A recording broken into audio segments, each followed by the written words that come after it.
New at 6, for the first time, we're getting an inside look at what it's like being an EMT, during the pandemic. Today, hundreds of first responders across the valley received the first dose of their COVID vaccine. The I-Team's David Charnes is live in Henderson with more on how coronavirus is affecting emergency response. David. Well, Kirsten, we're outside Station 84 here in Henderson. Firefighters here will be among the first 1,000 employees in the city here of first responders to get the vaccine. They're part of that first tier.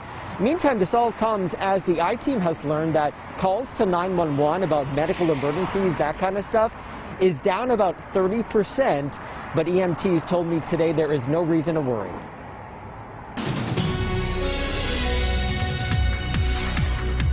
Being able to get to this point is truly a change in that tide, so to speak. It's the first dose of hope in Henderson. These are people that put themselves in danger every day. Hundreds of police officers, firefighters, and EMTs in the city getting that first dose of the COVID vaccine, all here at Community Ambulance. The opportunity to be able to provide some type of vaccination to them, to provide clarity for not only themselves but their family is important. Glenn Simpson of Community Ambulance was one of the first to get his shot.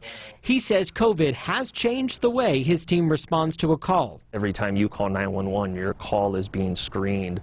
And if you screen positive for COVID, we do that so that we can alert our responders so that when they arrive, they can already take additional steps to protect themselves as well as the patient. He tells the I-Team the number of people calling 911 is down by as much as 30% since the start of the pandemic. Not because people aren't sick, but fewer tourists are in town, and whether that's because they're worried about catching COVID in the back of the ambulance or catching COVID at the hospital. He says it is safe. Ambulances are sanitized and put through an additional UV light process.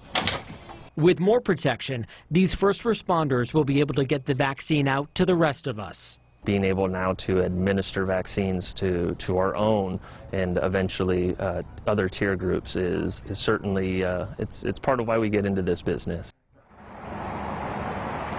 And we can't stress it enough. During an emergency, call 911, even if you're worried about COVID. I just showed you those precautions, and they are in place no matter if you're in Henderson or other parts of the valley. Henderson will continue vaccinating all its first responders, all 1,000 of them, through the rest of the week. We're live in Henderson tonight. I'm David Charnes, 8 News Now.